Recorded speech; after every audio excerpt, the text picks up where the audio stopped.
Kita nak berikan tumpuan berkenaan jenayah cyber, ya, yang mana ini juga merupakan salah satu aspek yang penting untuk kita. Mungkin anda yang berada di rumah yang menonton mungkin nak dapatkan bahan bacaan ataupun maklumat berkaitan dengan jenayah cyber ini. Inilah waktu yang sesuai untuk kita kongsikan bersama dengan anda. Kenapa sebenarnya kami sentuh sedikit berkenaan dengan jenayah cyber ini? Sebabnya apabila diumumkan baru-baru ini oleh Perdana Menteri bahawa rakyat boleh mengeluarkan simpanan kedua KWSP mereka, ada masyarakat yang mengambil peluang tersebut menipu orang lain dengan mengeluarkan satu laman sesawang yang kelihatan seperti laman sesawang yang diwujudkan oleh pihak kerajaan untuk menipu. Orang kata dalam bahasa Inggeris kita panggil scam lah. Jadi kalau untuk mereka yang tidak mempunyai maklumat yang tepat dan juga benar, mungkin mereka akan terjerat. Ya, dan itu juga akan menyebabkan data mereka mudah dicuri ataupun didapati oleh mereka yang tidak bertanggungjawab ini. Jadi bila lanjut berkenaan dengan penipuan cyber ini ataupun jenayah cyber, kita bersama dengan Encik Zulkarnain Yassin, Ketua Pegawai Pematuhan Suruhanjaya Komunikasi dan juga Multimedia MCMC. Terima kasih Encik Zulkarnain. Itulah kalau kita sebut tadi jenayah cyber ataupun penipuan cyber ini. Seperti mana Syu Puja juga ada contohkan bagaimana berlakunya sepanjang tempoh PKP ini ataupun tempoh kita berhadapan dengan situasi COVID-19. Di situ jugalah ada kesempatan yang dilakukan oleh mereka yang tidak bertanggungjawab untuk menghak keuntungan. Okay. Assalamualaikum warahmatullahi wabarakatuh. Penonton Selamat Pagi Malaysia, Radwin dan Syuhaida. Memang bila kita bercakap tentang scammer ni, mereka tak kira waktu.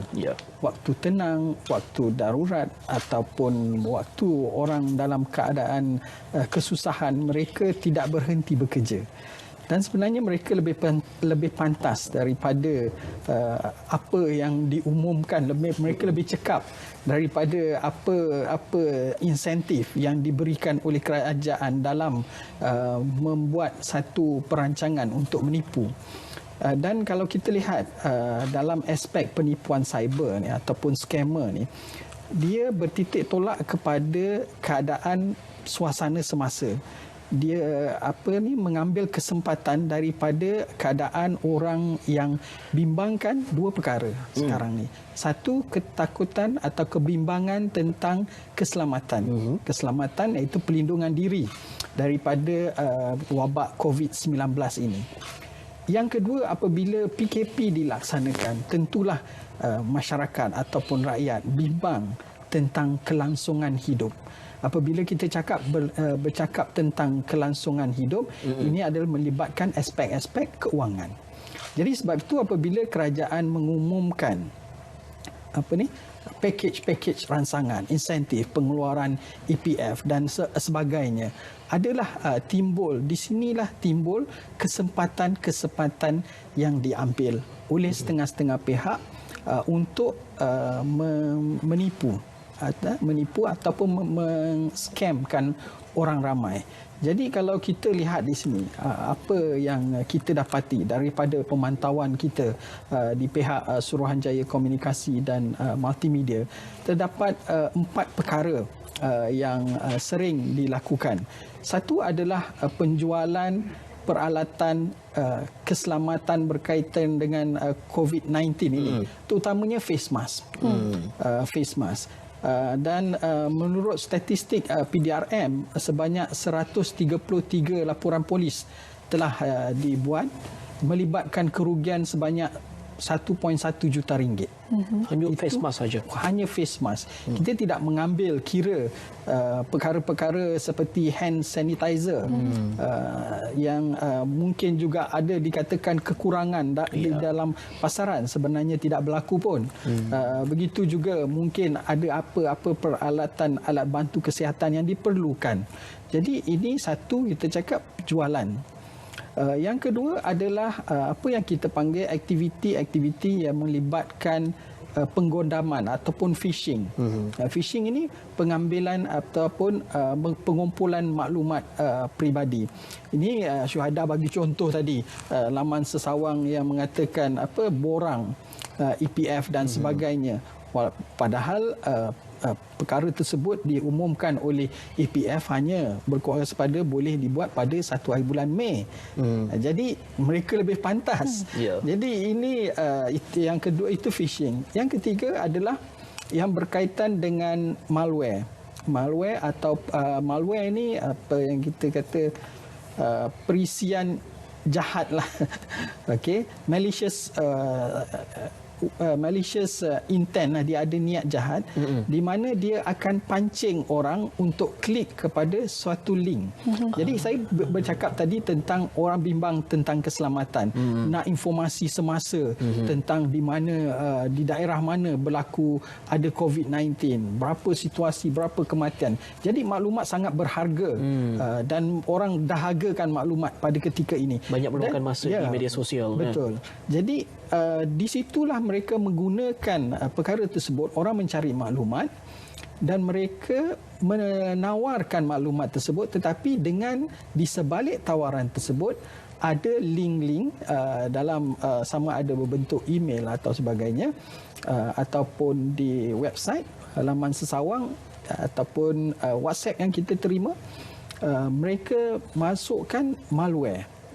Jadi itu untuk tujuan apabila peralatan komunikasi kita ataupun komputer kita telah dimasuki oleh virus, mereka akan mengumpulkan maklumat pribadi dan sebagainya lah, apa-apa juga yang ada dalam peralatan komunikasi kita. Termasuklah juga mungkin juga boleh berlaku keadaan di mana dia lockdown kita punya peralatan sehingga dia akan buka balik. Nak buka balik peralatan kita kena membayar. Itu kita panggil ransomware.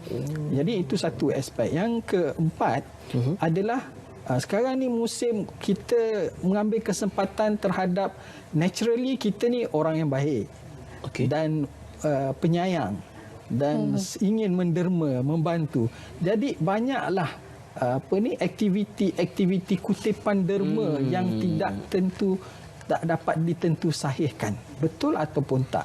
Dan apa yang lebih membimbangkan adalah mereka menggunakan selebriti ataupun institusi diraja, personality tertentu yang berwibawa untuk bagi kredibel kepada kutipan derma mereka yang mereka anjurkan. Jadi kalau kita lihat, ini yang saya katakan ada dua aspek, satu keselamatan, yang kedua kelangsungan hidup. Dan itu yang kita lihat, kalau kita perincikan lagi, inilah apa yang mereka bukan salah guna, mereka eksploitasi suasana untuk masyarakat, bagaimana mereka memancing menggunakan pelbagai teknik supaya dalam menjalankan penipuan inilah. Setakat ini daripada pihak MCMC sendiri, ada berapa banyak kes yang sudah pun dikesan sejak COVID-19 menular di Malaysia bermula daripada hujung Disember tahun lepas? Kes yang sudah dilaporkan MCMC berkenaan dengan skam ni? Untuk makluman penonton, kes-kes berkaitan dengan skam ni disiasat oleh pihak polis. Saya telah katakan tadi bahawa 133 kes sahaja untuk face mask. Tetapi peranan kita juga, kami berperanan juga dalam aspek menangani berita palsu. Jadi kita sebut berita palsu tadi, dan salah satu peranan masyarakat ataupun apa yang kita jalankan di MCMC adalah menyediakan portal sebenarnya.my.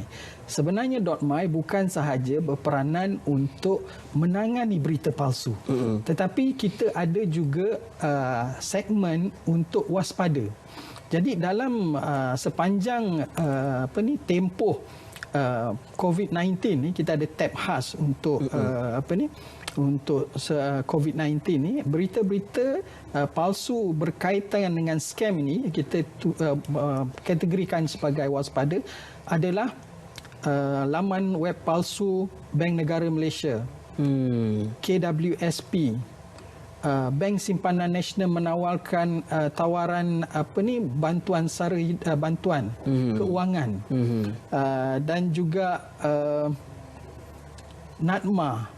Jadi di situ kita salurkan supaya orang berwaspada bahawa ini adalah bentuk-bentuk skam yang kita telah dapat kesan dan dilaporkan oleh agensi-agensi. Sebab itu untuk rakyat kita selalu pesan bahawa salah satu yang ditekankan ataupun modus operandi mereka, saya sebut tadi adalah selebriti ataupun personality yang dipercayai. Selain daripada itu, brand kerajaan sangat utuh dan dipercayai. Sebagai contoh, kalau kita dapat email daripada Ketua Pengarah Kesihatan Malaysia, tentulah kita yakin. Tapi sebenarnya dia sudah dia menyamar atas email yang menyamar, ataupun CPRC, pusat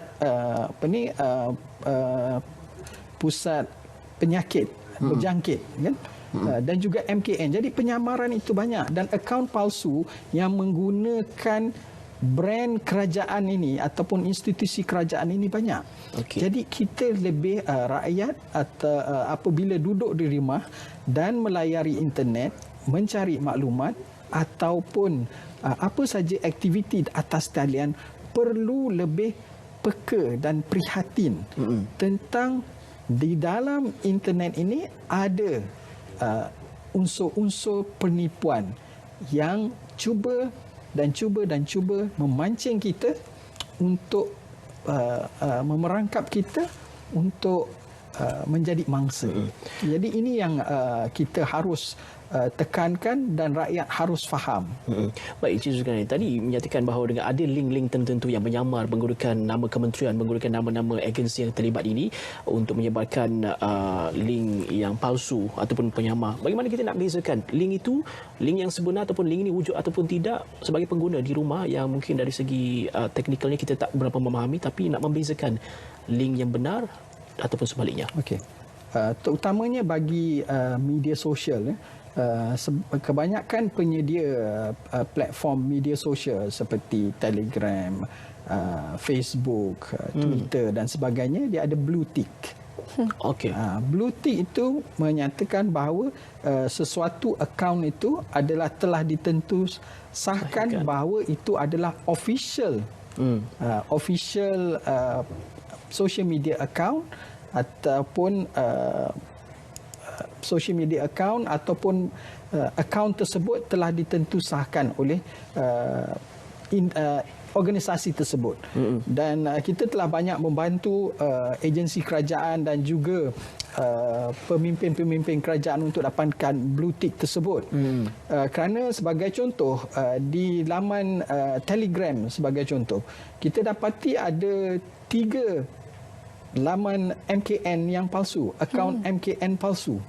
Jadi itu satu perkara yang kita harus faham, ataupun rakyat harus faham bahawa bagaimana mengenali akaun palsu ataupun penyamaran dilakukan. Sebab tu selain daripada itu, media-media utama seperti RTM dan juga Bernama dan juga akhbar-akhbar utama, setiap hari kita dapati bahawa pemimpin ataupun kerajaan, pemimpin Perdana Menteri sendiri, menteri setelah ada sidang-sidang akhbar yang ditentukan masanya.